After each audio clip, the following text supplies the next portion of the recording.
भगवान शिवଙ୍କ ଉପରେ କେଉଁ ଫଳକୁ ଚଢ଼ାଇବା ଅନୁଚିତ ଅବା କେଉଁ ଫଳକୁ ମହାଦେବଙ୍କୁ ଅର୍ପଣ କରିବା ଅନୁଚିତ ଆପଣମାନେ ଜାଣନ୍ତି କି? ଯଦି ଜାଣିନାହାନ୍ତି ତେବେ ଆସନ୍ତୁ ଜାଣିବା।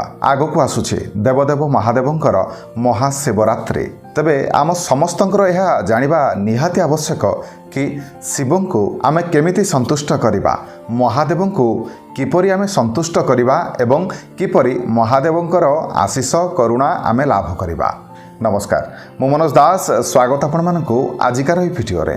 ମହାଦେବଙ୍କର ସବୁଠାରୁ ବଡ଼ ପର୍ବ ମହାଶିବରାତ୍ରି ବୋଲି କହିଲେ ମଧ୍ୟ ଅତ୍ୟୁକ୍ତି ହେବ ନାହିଁ। ଆଗକୁ ଆସୁଥିବା ମହାଶିବରାତ୍ରି ପାଇଁ ଭକ୍ତମାନେ ନିଜ ତରଫରୁ ପ୍ରସ୍ତୁତି ମଧ୍ୟ ଆରମ୍ଭ କରିସାରିବେଣି। ମହାଶିବରାତ୍ରି ଦିନ ଶିବଙ୍କର ପ୍ରିୟ ବସ୍ତୁଗୁଡ଼ିକ ମହାଦେବଙ୍କୁ ଅର୍ପଣ କଲେ ସେ ପ୍ରସନ୍ନ ହୁଅନ୍ତି ଏବଂ ଆମକୁ କଲ୍ୟାଣ ପ୍ରଦାନ କରନ୍ତି। ତେବେ ମହାଦେବଙ୍କର ଅତି ପ୍ରିୟ କ'ଣ? ଦଧି ଏବଂ ଘୃତ।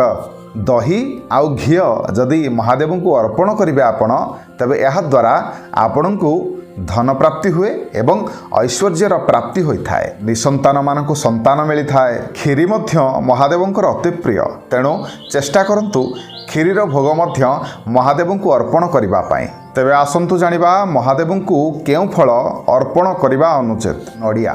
ହଁ ଆଜ୍ଞା, ନଡ଼ିଆ। ନଡ଼ିଆକୁ ପ୍ରତ୍ୟେକ ପୂଜାରେ ବ୍ୟବହାର କରାଯାଏ। ଏମିତି କେଉଁ ପୂଜା ନାହିଁ ଯେଉଁ ପୂଜାରେ ନଡ଼ିଆ ବ୍ୟବହାର କରାଯାଏ ନାହିଁ। ଆପଣମାନେ ଯେକୌଣସି ଠାକୁରଙ୍କର ପୂଜା କରନ୍ତୁ, ଆପଣମାନେ ଯେକୌଣସି ହୋମ କର୍ମ କରନ୍ତୁ, ସେଥିରେ ନଡ଼ିଆ ନିହାତି ଭାବରେ ଆବଶ୍ୟକ। ତେବେ ଏହା ଶୁଦ୍ଧ ଏବଂ ପବିତ୍ର, ସେଥିପାଇଁ ତ ଏହାର ବ୍ୟବହାର ପ୍ରତ୍ୟେକ ପୂଜାରେ କରାଯାଏ। ତଥାପି ଏହାକୁ ମହାଦେବଙ୍କୁ ଅର୍ପଣ କରିବା ଅନୁଚିତ। ଆସନ୍ତୁ ଜାଣିବା ନଡ଼ିଆ ମହାଦେବଙ୍କୁ ଚଢ଼ାଇବାର ସଠିକ୍ ବିଧି ଏବଂ କାହିଁକି ଏପରି କରିବେ।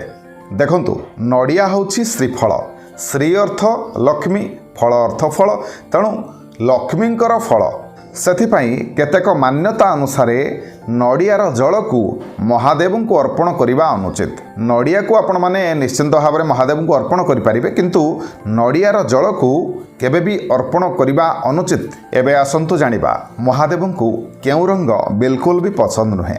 କଳା ରଙ୍ଗ ମହାଦେବଙ୍କର ବିଲକୁଲ ବି ପସନ୍ଦ ନୁହେଁ। ତେଣୁ ଯେତେବେଳେ ବି ଆପଣମାନେ ମହାଦେବଙ୍କର ପୂଜା କରୁଛନ୍ତି, ସେତେବେଳେ କଳା ରଙ୍ଗର ପୋଷାକ କେବେ ବି ପିନ୍ଧନ୍ତୁ ନାହିଁ। ଖାସ୍ କରିକି ମହାଶିବରାତ୍ରି ଦିନ କଳା ରଙ୍ଗର ପୋଷାକ ପିନ୍ଧିବା ଅନୁଚିତ। ଶିବରାତ୍ରି ଦିନ ଯେତେବେଳେ ଆପଣମାନେ ମହାଶିବରାତ୍ରିର ବ୍ରତ ପାଳନ କରୁଛନ୍ତି, ଯେତେବେଳେ ଦର୍ଶନ କରୁଛନ୍ତି ମହାଦେବଙ୍କୁ, ସେତେବେଳେ ଏହି କେତୋଟି ଜିନିଷ ମହାଦେବଙ୍କୁ ଅର୍ପଣ କରନ୍ତୁ। ଏହାଦ୍ୱାରା ଆପଣଙ୍କୁ କଲ୍ୟାଣ ପ୍ରାପ୍ତି ହୁଏ। ସମସ୍ତ କ୍ଷେତ୍ରରେ ଆପଣମାନେ ଜୟଯୁକ୍ତ ହୁଅନ୍ତି। ସେ ଜିନିଷ ଗୁଡ଼ିକ କ'ଣ?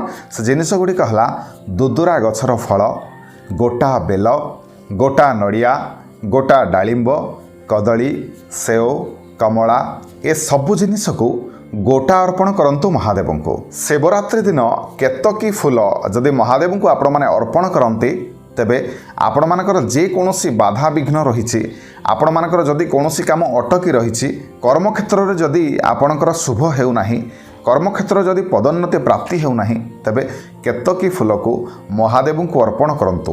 ଏହାଦ୍ୱାରା ବିଶେଷ ଭାବେ ମହାଦେବଙ୍କର କରୁଣା ଲାଭ ହୋଇଥାଏ। କାରଣ ସାରା ବର୍ଷରେ କେବଳ ଏଇ ଗୋଟିଏ ଦିନ ଶିବରାତ୍ରି ଦିନ ହିଁ କେତକୀ ଫୁଲ ମହାଦେବଙ୍କ ଉପରେ ଲାଗି ହୋଇଥାଏ। ତେଣୁ ଏହି ଦିନ କେତକୀ ଫୁଲକୁ ମହାଦେବଙ୍କୁ ଅର୍ପଣ କରିବା ଦ୍ୱାରା ବିଶେଷ ଫଳ ଲାଭ ହୋଇଥାଏ। ଏବେ ଆସନ୍ତୁ ଜାଣିବା ଏଇ ଜିନିଷ ଗୁଡ଼ିକୁ ଯଦି ମହାଦେବଙ୍କ ଉପରେ ଆମେ ଚଢ଼େଇବା, ମହାଦେବଙ୍କୁ ଅର୍ପଣ କରିବା, ତେବେ ଆମକୁ କ'ଣ ଲାଭ ମିଳିବ। ପ୍ରଥମରେ ଅକ୍ଷତ। ଯଦି ଗୋଟା ଅକ୍ଷତ ଆପଣମାନେ ମହାଦେବଙ୍କୁ ଅର୍ପଣ କରନ୍ତି, ତେବେ ଏହାଦ୍ୱାରା ଆପଣଙ୍କୁ ଐଶ୍ୱର୍ଯ୍ୟର ପ୍ରାପ୍ତି ହୋଇଥାଏ। ପ୍ରତ୍ୟେକ ଦିନ ଆପଣମାନେ ଯଦି ମହାଦେବଙ୍କ ଉପରେ 5ଟି ଅକ୍ଷତ ଚଢ଼ାନ୍ତି, ତେବେ ଏହାଦ୍ୱାରା ଆପଣଙ୍କର ଅଶେଷ କଲ୍ୟାଣ ହୋଇଥାଏ। ଗୁଡ଼ କିମ୍ବା ଚିନି ଯଦି ମହାଦେବଙ୍କୁ ଆପଣମାନେ ଅର୍ପଣ କରନ୍ତି, ଏହାଦ୍ୱାରା ଆପଣଙ୍କୁ ଧନପ୍ରାପ୍ତି ହୋଇଥାଏ। ମହୁ। ଯଦି ଆପଣମାନେ ମହାଦେବଙ୍କୁ ମହୁ ଅର୍ପଣ କରିବେ, ତେବେ ଏହାଦ୍ୱାରା ଆପଣଙ୍କୁ ସୌନ୍ଦର୍ଯ୍ୟର ପ୍ରାପ୍ତି ହେବ ଏବଂ ସମାଜରେ ଆପଣଙ୍କର ଲୋକପ୍ରିୟତା ବଢ଼ିବ। ସୋରିଷ ତେଲ। ସୋରିଷ ତେଲ ଯଦି ମହାଦେବଙ୍କୁ ଅର୍ପଣ କରିବେ, ଏହାଦ୍ୱାରା ଆପଣଙ୍କୁ ଗ୍ରହ ପୀଡ଼ାରୁ ମୁକ୍ତି ମିଳେ। କଳା ରାଶି। କଳା ରାଶି ଅର୍ପଣ କରିବା ଦ୍ୱାରା କାଳ ସର୍ପ ଦୋଷରୁ ମୁକ୍ତି ମିଳିଥାଏ। ଶନି ଦୋଷରୁ ମଧ୍ୟ ମୁକ୍ତି ମିଳିଥାଏ। ଲବଙ୍ଗ। ଲବଙ୍ଗ ମହାଦେବଙ୍କୁ ଅର୍ପଣ କରିବା ଦ୍ୱାରା ରାହୁ ଏବଂ କେତୁଙ୍କ ଦୋଷରୁ ମୁକ୍ତି ମିଳିଥାଏ। ଯେକୌଣସି କାର୍ଯ୍ୟ କରୁଛନ୍ତି, ଯଦି ସେ କାର୍ଯ୍ୟରେ ଆପଣଙ୍କୁ ସଫଳତା ମିଳୁନି, ଚାକିରିରେ ଯଦି ଆପଣଙ୍କର ସଫଳତା ମିଳୁନି ତେବେ ଗୁଜୁରାତିକୁ ମହାଦେବଙ୍କୁ ଅର୍ପଣ କରନ୍ତୁ।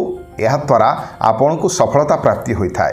କୁହାଯାଏ ଗୁଜୁରାତି ହେଉଛି ମା ପାର୍ବତୀଙ୍କର ପ୍ରତୀକ। ସେଥିପାଇଁ ଗୁଜୁରାତି ମହାଦେବଙ୍କୁ ଅର୍ପଣ କଲେ ବିଶେଷ ଫଳ ଲାଭ ହୁଏ। ମହାଦେବଙ୍କୁ ଆଖୁରସ ଅର୍ପଣ କରନ୍ତୁ। ମହାଦେବଙ୍କୁ ଆଖୁରସ ଅର୍ପଣ କରିବା ଦ୍ୱାରା ଆପଣଙ୍କୁ ସୁଖ, ସୌଭାଗ୍ୟ ଏବଂ ଧନବୃଦ୍ଧି ବା ଧନଲାଭ ହୋଇଥାଏ। ଦୁବ ମହାଦେବଙ୍କୁ ଅର୍ପଣ କରିବା ଦ୍ୱାରା ପ୍ରତ୍ୟେକ କଷ୍ଟରୁ ଆପଣମାନଙ୍କୁ ମୁକ୍ତି ମିଳିଥାଏ।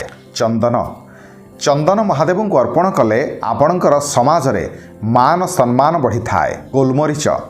ଗୋଲମରିଚ ଆପଣମାନେ ଯଦି ମହାଦେବଙ୍କୁ ଅର୍ପଣ କରିବେ ତେବେ ଏହାଦ୍ୱାରା ଆପଣଙ୍କୁ ରୋଗ କଷ୍ଟରୁ ମୁକ୍ତି ମିଳିଥାଏ। ଆଶା କରୁଛି ଆଜିକାର ଏହି ଭିଡ଼ିଓଟି ଆପଣମାନଙ୍କୁ ନିଶ୍ଚୟ ଭଲ ଲାଗିଥିବ। ଯଦି ଭିଡ଼ିଓଟି ଭଲ ଲାଗିଥାଏ ତେବେ ଭିଡ଼ିଓକୁ ଲାଇକ୍ କରନ୍ତୁ, ଭିଡ଼ିଓକୁ ସେୟାର କରନ୍ତୁ ଏବଂ ଚ୍ୟାନେଲକୁ ସପୋର୍ଟ କରିବା ପାଇଁ ଚ୍ୟାନେଲକୁ ସବସ୍କ୍ରାଇବ୍ କରନ୍ତୁ। ରହିଲି, ଧନ୍ୟବାଦ।